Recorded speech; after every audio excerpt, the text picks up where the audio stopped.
పిఠాపురం నడిబొడ్డున బుల్లితెర నటుడు ఐఫర్ ఆది అధికార పార్టీపై నిప్పులు చెరిగారు. కల్తీ మద్యం తాగి పలువురు వారు ఏం మాట్లాడుతున్నారో తెలియని పరిస్థితి నెలకొందంటూ ఆయన పేర్కొన్నారు. ఐఫర్ ఆది వద్దకే వచ్చి ఐఫర్ ఆదిని అడిగానని చెప్పమన్నట్లుగా ఈ కల్తీ మద్యం తాగి అలా తయారవుతున్నారంటూ వైఎస్ఆర్ కాంగ్రెస్ పార్టీపై నిప్పులు చెరిగారు. మరొక వ్యక్తి వచ్చి స్విచ్ ఆగిపోయిన ఫోన్ తీసుకొచ్చి సెల్ఫీ తీసుకుంటానంటూ మొరపెడుతున్నారని, ప్రస్తుతం కల్తీ మద్యం తాగిన వారి పరిస్థితి ఈ విధంగా ఉందంటూ ఐఫర్ ఆది పేర్కొన్నారు. జనసేన అధినేత పవన్ కళ్యాణ్ పిఠాపురంలో పోటీ చేస్తున్న తరుణంలో బుల్లితెర నెట్లంతా ఈ ప్రాంతానికి చేరుకున్నారు. ముఖ్యంగా పవన్ కళ్యాణ్కు వీరాభిమానిగా ఉన్న ఐఫర్ ఆది అయితే గత కొన్ని రోజులుగా పిఠాపురంలో నాగబాబుతో కలిసి తిరస్ట వేశారు. ఈరోజు ఇక తాజాగా ఏదైతే పిఠాపురం నడిఒడ్డున ఆయన ప్రత్యేకంగా ప్రసంగించారు. ప్రజలంతా వారి ఓటు జనసేనాని గాజు గుస్తుపై వేయాలని కోరుకుంటున్నట్లుగా తెలియజేశారు.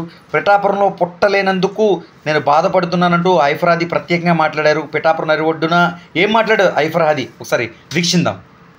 అందరూ బాగున్నారమ్మా? బాగున్నారా?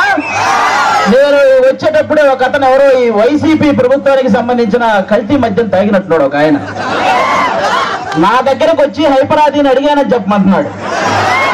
ఆ కల్తీ మద్యం ఎంత పని చేస్తుందో మీరే చూడండి. ఇంకొక అతను అయితే స్విచ్ ఆఫ్ అయిన ఫోన్ తీసుకొచ్చి నన్నే సెల్ఫీ అడుగుతున్నాడు. కాబట్టి ఆ కల్తీ మద్యం పోవాలన్నా, అలాంటి కల్తీ ప్రభుత్వం పోవాలన్నా ఈసారి మీరందరూ కూటమి నిలబెట్టిన ప్రతి అభ్యర్థిని గెలిపించాలి. ముఖ్యంగా ఇక్కడ ఎవరు? పవన్ కళ్యాణ్ గారు. ఫస్ట్ టైం నాకు పిఠాపురంలో నేను ఎందుకు పుట్టలేదా అని బాధగా ఉంది నాకు. నిజంగా పిఠాపురంలో పుట్టుంటే బాగుండేది, డైరెక్ట్ గా పవన్ కళ్యాణ్ గారికి ఓటేసి అదృష్టం ఉండేది కదా అని బాధపడుతున్నాను నిజంగా నేను. కాబట్టి ఇవన్నీ మీరు గమనించి ఈసారి పవన్ కళ్యాణ్ గారిని భారీ మెజారిటీతో గెలిపించాలి. దానికోసం ఇక్కడ కృషి చేస్తున్న మన వర్మ గారికి, అలాగే బీజేపీకి సంబంధించిన కృష్ణరాజు గారికి, ఇద్దరికి కూడా చాలా పెద్ద థ్యాంక్ యూ. అందరూ వాళ్ళిద్దరికి ఒకసారి గట్టిగా క్లాప్స్ కొట్టాలి మీరంతా. వాళ్ళిద్దరు సపోర్ట్ లేకపోతే ఇక్కడ ఇంత జరగదు. అలాగే ఈ వైసీపీ ప్రభుత్వం మిమ్మల్ని ఏం చెప్పి ఓటు అడుగుతుంది? మీ ఇంట్లో మంచి జరిగితే ఓటేయమంటున్నారు, అవునా? అసలు వాళ్ళ ఇంట్లో మంచి జరగలేదని ఇద్దరు చెల్లెలు రోడ్డు మీద తిరుగుతున్నారు, అవునా కాదు? మరి వాళ్ళ ఇంట్లోనే మంచి జరిగినప్పుడు మీ ఇంట్లో మంచి ఎలా చేస్తారు అది ఒకటి మీరు గమనించాలి, అవునా? ఇంకోటి ఏమంటారు? మేము పొద్దున బటన్ నొక్కితే ఆడవాళ్ళ అకౌంట్ లో 10,000 రూపాయలు పడుతున్నాయి అంటారు, అవునా? మరి సాయంత్రం మోతిప్పితే మగవాళ్ళ అకౌంట్ లో నుంచి 30,000 పోతున్నాయి. మరి వాటి సంగతి ఏంటి? కాబట్టి పొద్దున బటన్ నొక్కుతున్నారు, సాయంత్రం పేక నొక్కుతున్నారు. ఈ రెండు మీరు గమనించి ఓటు వేయాలి. ఇంకోటి ఏమంటారు ఆయన? ఫ్యాన్ ఇంట్లో ఉండాలి, సైకిల్ బయట ఉండాలి, గ్లాసు సింక్ లో ఉండాలి అన్నారు, అవునా? కానీ ఫ్యాన్ ఎంతలో ఉండాలి? 4లోనో 5లోనో ఉండాలి, అవునా కాదా? మీరే తెలియక లాస్ట్ టైం 151లో పెట్టారు, అందుకే కరెంటు బిల్లులు ఎక్కువైనాయి. కాబట్టి ఆ 151లో ఉన్న ఫ్యాన్ రెగ్యులేటర్ తగ్గించి మీరంతా 4లోనో 5లోనో పెట్టాలి ఈసారి. అప్పుడే మనందరం హ్యాపీగా ఉంటాం, అవునా కాదా? ఇంకోటి ఏమంటారు ఆయన? మేము సింగిల్ గా వస్తున్నాం, మీరంతా కలిసి వస్తున్నారు అంటున్నారు, అవునా? మన ఇంట్లో ఒక దొంగ పడితే ఏం చేస్తామమ్మా మనం?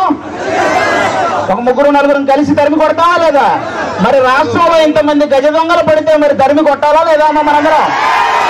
మరి కలవాలా లేదా? చెడుని చంపడానికి ఎప్పుడూ మంచి కలిసే వస్తారు, అవునా కాదా? ఇక్కడ రీసెంట్ గా వంగా గీత గారు వడదెబ్బ తగిలి పడిపోయారని విన్నాను, అవునా? కానీ 5 సంవత్సరాల నుంచి మనకి ఎన్ని దెబ్బలు తగిలినాయమ్మా? వడదెబ్బల కంటే పెద్ద దెబ్బలు తగిలినాయి. మీరు ఆలోచించాలి, ఈ రాబోయే 10 రోజుల్లో 151 మందికి ఎక్కడొకక్కడ వడదెబ్బ తగిలి పడిపోతూనే ఉంటారు. ఆ డ్రామాలు నమ్మకండి, ఎందుకంటే ఆ డ్రామాలకు మా శ్రీదేవి డ్రామా కంపెనీలో కూడా ఇన్ని డ్రామాలు చూడాలి. కాబట్టి ఇవన్నీ మీరు గమనించి ఈసారి గాజు గ్లాసు గుర్తు మీద ఓటేయాలి.